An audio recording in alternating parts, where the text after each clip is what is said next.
Okay, so we're going to install the front roller. So I've purchased this front roller from Moparts Oz. It's a new front roller. Comes with a front roller shaft and a couple of washers and nuts. This is the original front roller cradle. However, Moparts Oz do offer that option as well. So I didn't need it, so I didn't buy it. I think a front roller, if you're going to do a restoration, I think it should be one of those things that you definitely should replace. The new rollers come with a bearing pressed in each end. Now what that eliminates is any play in your front roller. So if you've got play in your front roller, as you mow your grass, you'll find, though you might not realise it, the front roller can bounce up and down. Now as that goes up and down, what that actually does is alters where your cutting edge is. So your cutting edge will actually go up and down as well. So if that's happening, you will actually find that your grass is getting cut at different heights. Now it's probably more crucial if you're cutting your grass ultra short. Though if you're cutting it ultra short, you've probably got more of a greens grade sort of mower. So anyway, nonetheless, we're gonna put this on today. It's quite easy. Front roller shaft, it's got a sort of T shape on one end. This will only go one way into the bracket. However, the T shape will be over where the gear side is. Also in your kit, you'll have these washers. So these are spacing washers.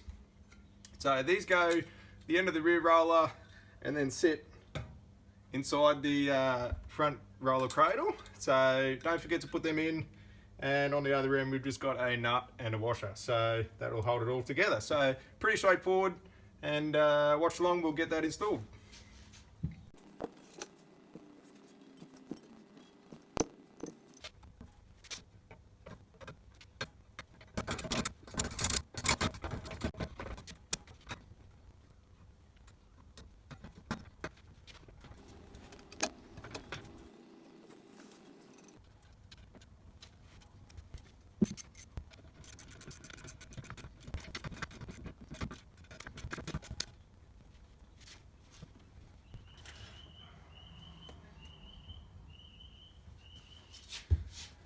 Okay, so we got that in. It was a little bit more difficult than expected. I think it'd be much easier to do before you install your cradle onto the machine.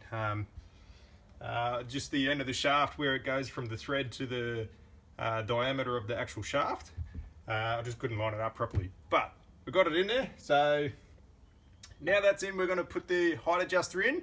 Once we've got the height adjuster in, that's going to hold the front roller cradle in place.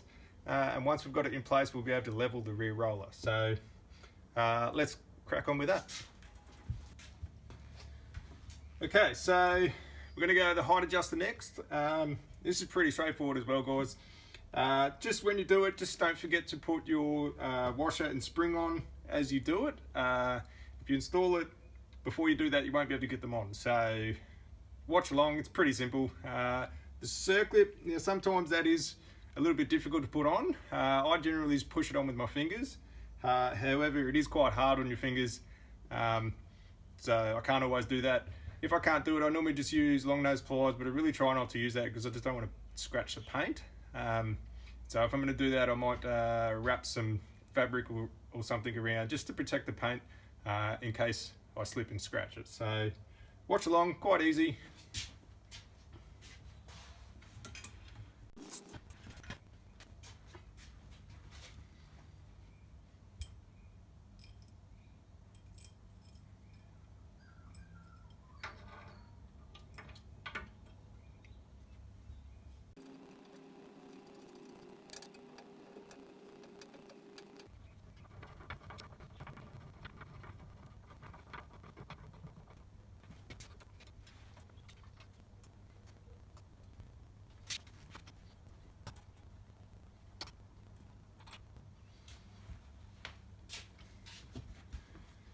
Right, so I'm not going to be strong enough to compress that spring and push the circlip on at the same time.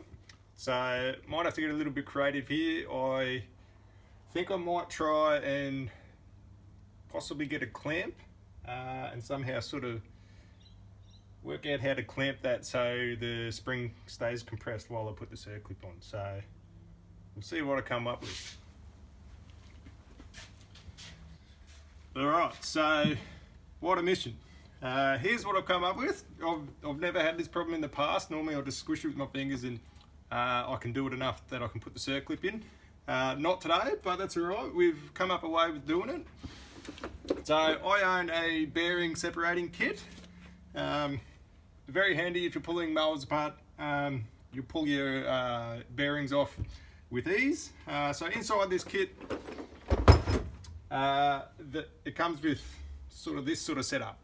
So it's just got two arms with a flat part at the bottom. Now what the plan was to put that on top like that. As I screw down, it compresses the spring and I'll be able to put the circlip on. So that's the end goal. I've just done this off camera and I've stopped and I've just quickly pushed the record button. So hopefully you'll see it. If not, if I get this on and I'm not recording, I think I'm just going to leave it on there because it's a total nightmare actually. So let's see how we go. And if I get it on there, I'll do a close up so you can see how it's positioned.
Okay, so what an absolute nightmare that was. I have managed to get it on there. Circlips in, springs compressed, washers on there. All I have to do is tighten the nut up at the back. Once I've done that, we should be good to hold that in position. Once we've got that held in position, we can level the rear roller. So that'll be the next rear roller. I've never had that problem before. However, it's on there. I've scratched it underneath here minimally. I might even touch that up with a paintbrush. That's the beauty of using paint opposed to powder coat. So I'll quickly tighten that nut up and that should be it. So if you like the content, guys, please like and subscribe. It's much appreciated, and I'll see you in the next video.